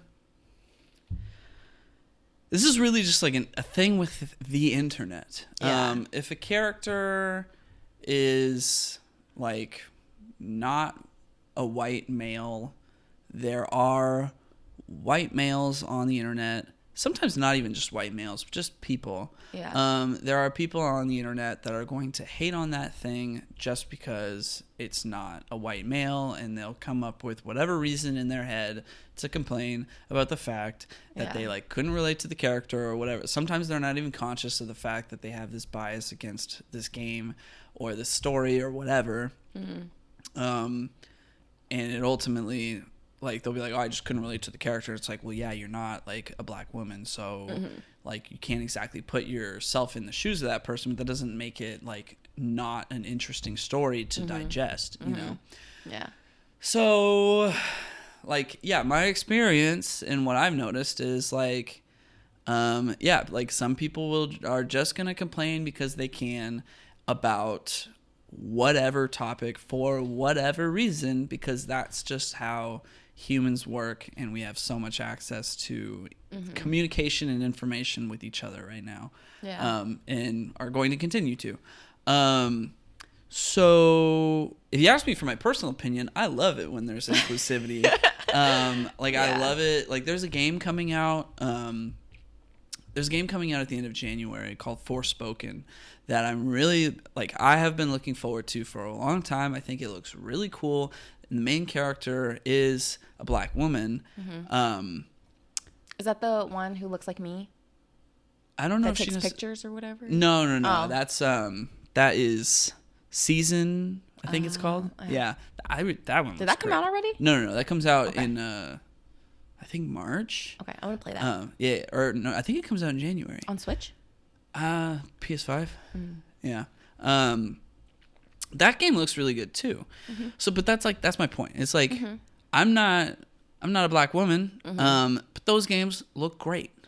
So, Forspoken. So okay, but for Forspoken specifically, she's like a black girl who lives in a city, but then gets transported to this kind of like more medieval world. And there's a lot of like parkour and magic and stuff. And she's got like a cuff on her arm that can talk. So she's talking a lot to this cuff. And a lot of people are just like hating on this game because they don't like the character. And then also some people are hating on the game because like the advertising has been low key like kind of ridiculous. And like I can understand some of like the hate or like ridiculing on the game because of like how the game has presented like the character's personality in this kind of like ridiculous kind of way. Like if you watch some of the trailers, it's like what? So I understand that criticism because that's not being done very well for the game. But then I think there's also just some general criticism that's coming from the fact that it's like a black woman in a medieval time period, and that doesn't make sense to people. Which is, I think, just like a bigger things to worry about, and I don't really care. It's not even something that I'm worried about. I think that's interesting. Yeah. And it's fictional. Like, yeah, it doesn't have to be real. And it's fictional. And there's probably some people that will say, like, no, nobody has a problem with that. It's really just the portrayal of this character is, like, with this personality that doesn't seem to make sense. And I get it. Like, I can show you some of the trailers. And it's I watched some of the trailers. I'm like, oh, this does seem really interesting. But then there are some other trailers where she's like, wait a minute. You're telling me I have a talking cuff attached to my arm? I'm in a new world. I've got magic. I'm doing freaking somersaults. Okay. I do that now. And it's like, what? Yeah. So that was like, people really clowned on the game for that. Yeah. And I totally get it. Like, and it was funny. But at the same time, like, I still really want to play the game. It looks really cool. So I don't know.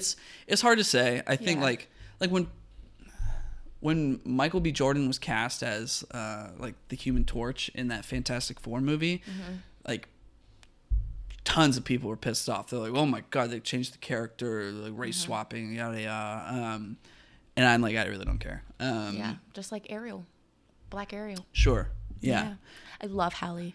I'm so excited for Little Mermaid. Right on. Yeah. I like, and when it comes out, like I'll be right there too, watching it because I'm curious. Yeah. And like, I don't need another like white Little Mermaid. Like I just don't need things to be the same. Like I don't care. Like as a white male, I've got all my white male protagonist things. I don't need any more of them. Yeah. I mean, there will always be things with a white male protagonist. Cool. Whatever. Great. I could definitely put myself in the shoes of that character. Yeah. Maybe can't quite put myself in the shoes of like someone who has an identity that's not my own. But I think a really cool aspect of games is that they allow you to literally like be put in that person's shoes and empathize with their experience a little bit more. And I think that's something that like there's a power to games in that it allows you to have that experience that you just can't get in any other type of medium. And that's what I think is really cool. Yeah. It's weird like to hear you say like people are like, oh, I can't put my like I can't relate to the character or whatever. I'm like a lot of like can people relate to Kratos? He's literally like a god that's just like murdering people. Like how? Like yeah, see, that's the thing. I'm confused.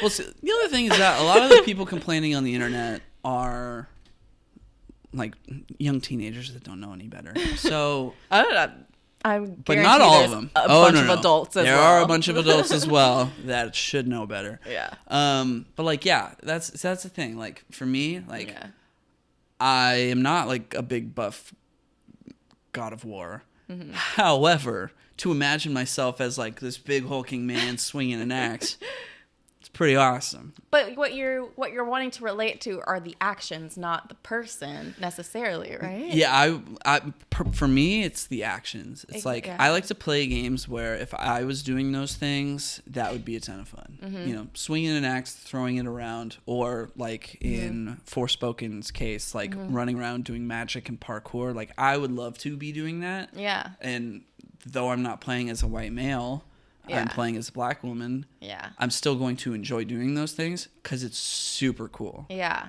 Yeah. I think that's sort of like the argument of like, oh, I can't relate. I'm like, you can't relate to any of these video games. Yeah. Because like you're not doing those things. These things are like such spectacle things that no one can do these things, which is the point of a video game. Yeah. And so it's a weird argument. Yeah, it's hard to say. I mean, it might not even be like that huge of a topic on people's minds. That's just one that came to mind when you asked me that question. That makes sense. I would definitely be interested in like on the back end of things, how the things that like the game designers are experiencing when there's such an uproar about a character that they've created. Because I can only imagine, like we see like the tweets and all that kind of stuff, but like I'm sure they're getting all kinds of stuff that's probably really scary. Well, it's an entertainment industry, so it's like it is at the front of people's minds. People pay a lot of attention to it. That's the thing about working in games. Like you are putting this product out there and you are just opening yourself up to critique forever. Yeah. And that's very scary because there's fandoms attached to those things, and fandoms can get really, really intense. Mm-hmm. And they can build up an expectation for what this thing is supposed to be. And, you know, we're at a point with Star Wars where no matter what gets made, there's going to be people that say they like it, and there's going to be people that say they hate it. Yeah. And that's just like, that's the industry that you're working in. And that's like scary. Yeah. Especially after they put out that first Sonic the Hedgehog movie trailer with that horrible design, and people complained about it, and then they said, all right, we're delaying the movie and we're going to fix the design, which was what they should have done. Yeah. But now that that's happened, fans are getting huge egos of like, oh, let's petition let's petition for them to like, you know, not release the new Pokemon game because the technical bugs and things look bad. And it's like, well, they released it anyway, and while we had a problem with that, like, we still ended up enjoying it. Mm-hmm. And it's like, I mean, you know, on Twitter and the internet and all that, there's always a vocal minority. Yeah. You know, I don't spend my time tweeting. I've got my own opinions. Yeah. And there's a whole bunch of other people like that. Yeah. But it's just wild because even if it's, you know, a vocal minority, even if it's just a select few people who are saying these things, they have such a large reach, and that like causes problems. I was watching like the Harry and Meghan documentary, and it's like, okay, you had this select few people on Twitter or Facebook who are saying these things, but then when they run the analytics, it reached so many people, and that feeds into like, okay, let's put out information like this because people will see it, people will view it, and like it's wild how that small group has like such a loud voice. Yeah, I mean, I see it all as like kind of scary. Very scary. Yeah. Very scary. And I don't love all of it. Like people right now are super upset about like James Gunn saying like Henry Cavill's not coming back as Superman. We're doing somebody else. So the fans are all like, oh my gosh, we had a perfect Superman there. We're getting rid of him. Oh my God. Like James Gunn is betraying what the fans want. Mm-hmm. And I'm like, yo, the DC universe sucks. I was a huge DC fan, but it has been lame for the last 10 years. And Henry Cavill is a very, like, cool guy, I think. Mm-hmm. Maybe. I don't know. I kind of read some things that, like, he was kind of had a bit of a bro-ish, a gamer bro culture on the set of The Witcher. Can't confirm, don't know. I don't know. But like he's from what I know of Henry Cavill, he seems like a nice, cool stand-up guy who also happens to be a nerd. That's great. At the same time, super wooden Superman. Like I've seen Man of Steel. Yeah, not. Yeah. But like Superman in and of himself is a boring character. Yeah. He's just a strong guy. I don't know how you make him interesting, but what we've got is the traditional take on Superman. Yeah. And it's been done a million times. For somebody like James Gunn to come in and say, we're going to do something different with Superman. Yeah. Fantastic. Please do literally anything else. Yeah. I think the crazy thing about that situation is not the decision to go in a different direction. It's just like the fact that all of it was public, like him being like, I'm coming back, and then them being like, no, you're not. Yeah. It's like, that's so unprofessional as a company. Like, yeah. No, that's all been a total mess. Yeah. And it's just like, what are they doing? They clearly are so unorganized over there. But now that they brought James Gunn in, it's like, okay, all right, forget literally everything that's happened, and now it's getting organized from here. Yeah. I hope. I want the best for DC. I want us to look back and be like, remember when DC was such crap and now it's so amazing? Because like, it's just, it's not great. It's not hitting. It's not great. And it's really hard to watch them continue to fail. Right. And I'm not going to sit here and be a participant in these circles claiming that Henry Cavill was a great Superman. I think he was the Superman that we needed, but not the one we deserve. Yeah. Or no, actually no, he was the one that we deserved at that time, but it's not the one that we need. I think like we can just do if you watch like Batman versus Superman, it's like, dude, I have not seen any of them because boring. It seemed boring. And I was like, and I get him mixed up with like 5 other actors that are like very similar to him. Like, I was like, all the people that are upset are like, they're the diehard fans, but it's like, we don't care. Well, it's okay. That sounds really bad. But it's like, if I was making these movies, I'm like, I'm not going to try to pander to the diehard fans because they're going to have their opinions no matter what. We need general audiences to be seeing these movies, and we need general audiences to like these movies. Yeah. That's who they should be focusing on, not on the fans. Because if you just keep putting stuff out with Henry Cavill in it, people are like, there's no reason to care. Yeah. It makes me think of, I was watching something, and what was it? It was some sort of documentary that I was watching, and they talked about, do you know the guy from Fresh Prince who plays Carlton? Yeah. What's his name? Alfonso, I think is his name. Something like that. It was like him, and then there was this other actress, and they were doing some sort of event on TV, on live TV. And they decided to kiss, and he's a black man and she was a white woman, and the program people who created the show, I don't know, they were like, absolutely do not, like, don't do that. Like, our audiences don't want to see that. And they're like, well, who's the audience? And they're like, the Midwest. And it's like, what? Like, that's so specific. And it's like, okay, there's more than just the Midwest. Like, it makes me think of that. It's like when they're like, oh, what do audiences want to see? It's like, okay, well, who's the audience? Like, do you want it to be a wide scope of people? Because, like, there's so much diversity of people. Yeah.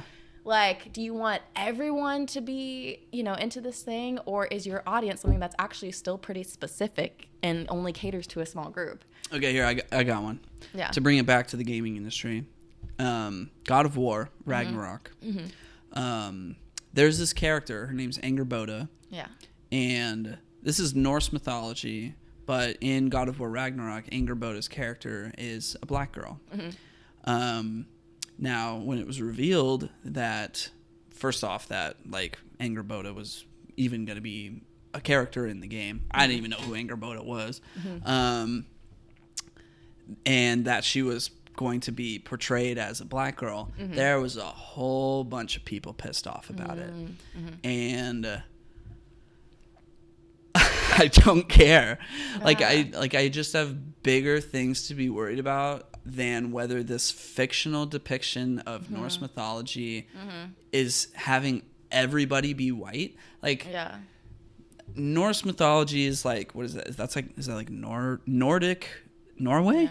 No, it's like Scandinavian, right? And there's white people, but like I don't need everybody to necessarily be white. I don't know, like I just don't have a problem with it, and it's like her being black has absolutely no detriment to the story. Like there's no, it doesn't take me out of like, oh well, this is not Norse mythology anymore. It's like, no, it's like I'm just playing it and I'm like, cool, new character, story, let's go.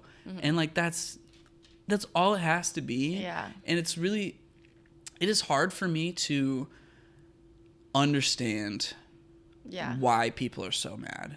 It is weird. And then it makes me think of like Avatar, where it's like you have white actors playing, I mean, yes, they're avatars, they're blue people, but they like have so much like indigenous culture, like kind of representation, even though it's not specific to anything, because again, these are blue people, they don't really exist. But it's like the fact that we don't have a problem with, I say we in quotes because there are people who have problems with it. I feel very off about it, but I also love the movie, so I'm in a weird place. But the fact that it's like, oh, we can all brush this off because whatever, like but yet you have a fish character. White people playing indigenous blue people. With like, different, and it's literally like different hairstyles. And like the story itself is like the colonizers embedding themselves into this culture. And it's like, we're cool with it. And we make all of the indigenous people played by white people, except for Zoe Saldana. It's like, we're okay with that. But God forbid a fish be black.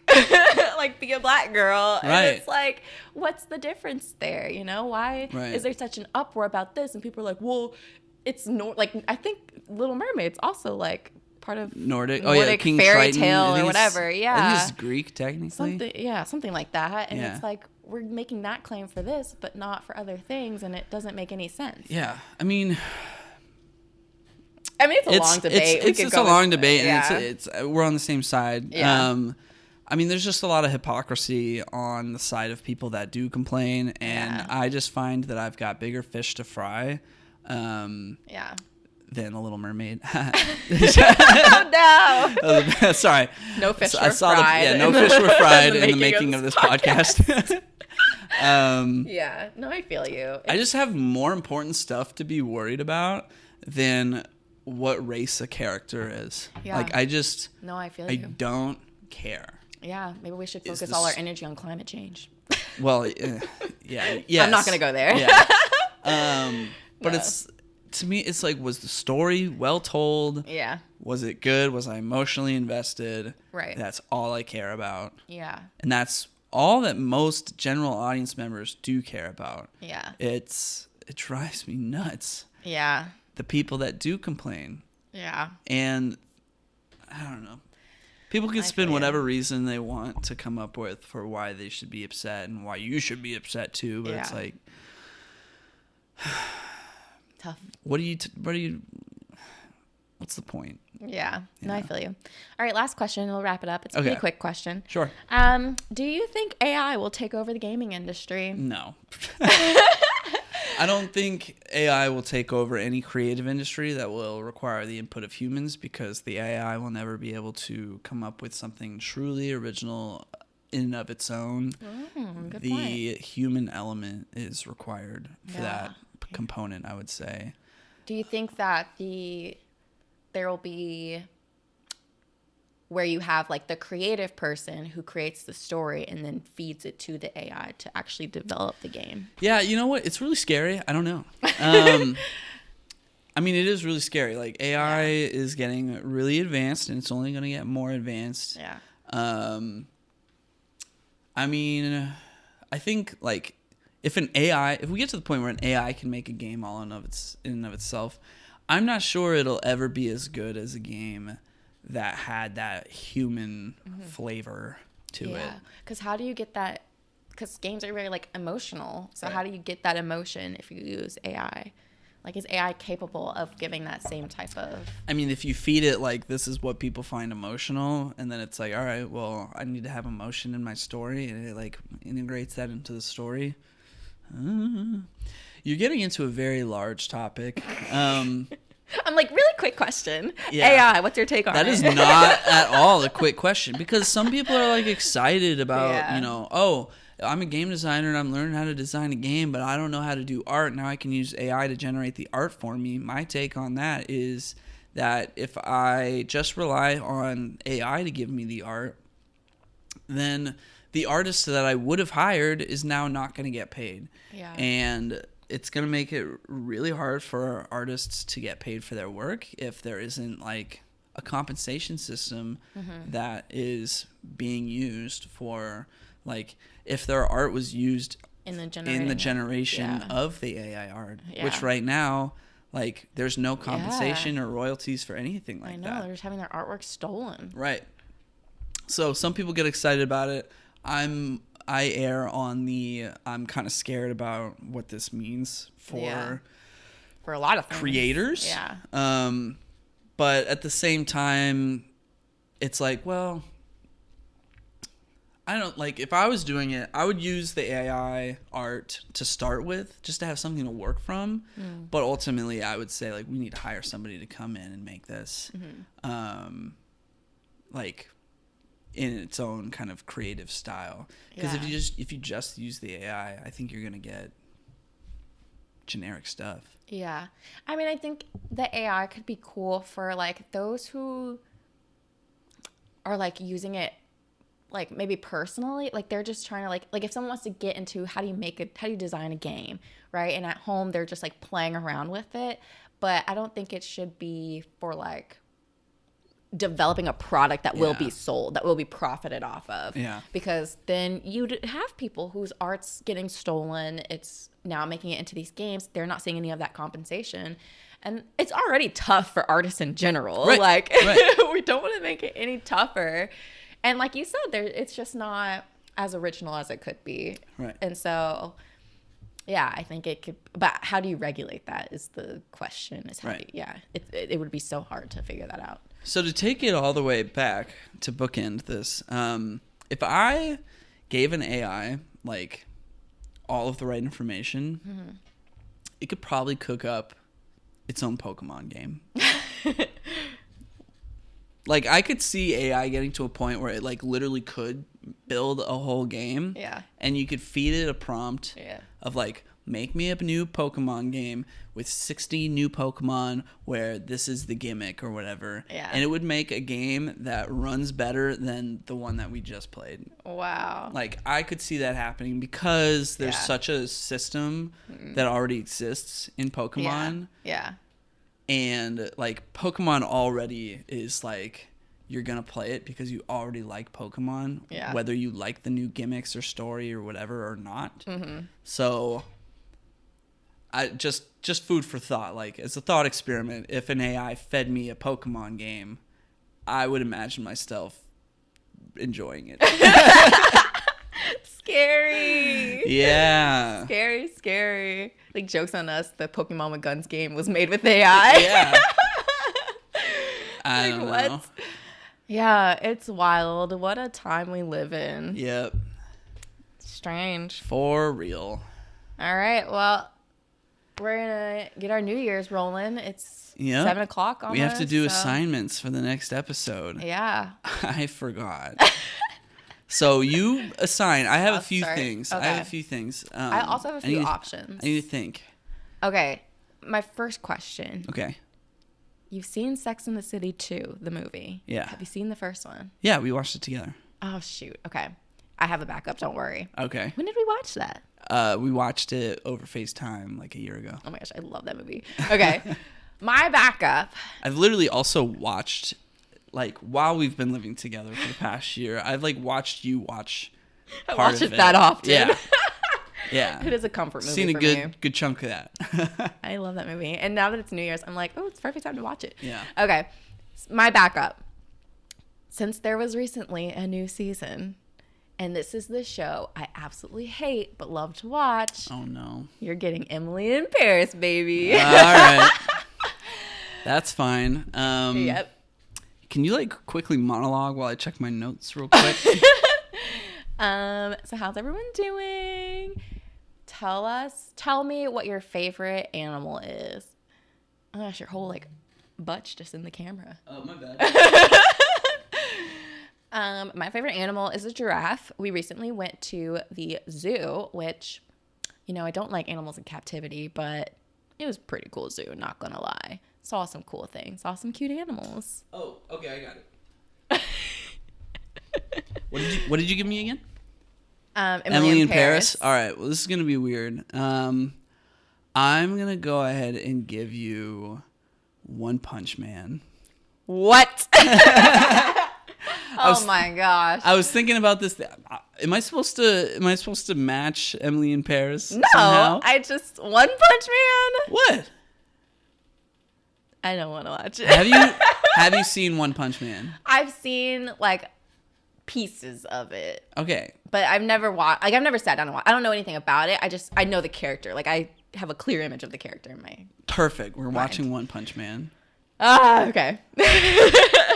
Okay. Yeah, I'm looking at the list right now. Don't look. There's other stuff I want to sign you on there. But yeah, literally last night I was thinking like, oh yeah, One Punch Man. One Punch Man. Emily in Paris and One Punch Man. I thought I was getting out of my anime rut. Because I've been finding myself like, oh, I should pick back up on this. I should watch this. This might put me back in it. Well, you're putting me on Emily in Paris. I can't say I'm particularly stoked either. It's not a great show. I'm already telling you. Well, One Punch Man is a great show. So it's fun. Yeah. It's a fun show. Yeah. To No, hate. this will be fun. Yeah. Our first one of the new year. One Punch Man and These Emily in pics. Paris. This is gonna be hilarious. Oh my gosh. Okay. Yeah. All right, We'll so see how it next goes. time we'll see you, and we'll Yeah. be talking about Emily in Paris first, and then we'll be talking about One Punch Man. I'm stoked. You're giving me a look right now that it's like, you dummy, why did you pick that? And I'm like, I have zero regrets. No. I will come at it with an open mind. I can feel myself being like, I'll push this off till like Friday right before we record. No. Okay. We'll watch. It'll be our bedtime watch. Sure. That'll get me to watch it. Yeah.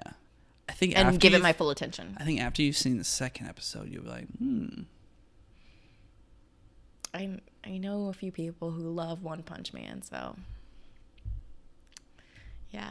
One Punch Man's good. All right, let's wrap this up. Thank Thanks. you. Have a fun New Year, or hope you already had one. Yeah. Yes. And And- we're a great podcast to listen to if you're hungover and at home. Sure. Yeah. Sure. In case your New Year's got wild, turn us on. Sounds good. Yeah. All right. Cheers. Happy We're New out of our Year. drink. 2023. We'll see you next week. See you next week Bye. in the new year. See you next year. I'm that person. All right. Bye. Bye.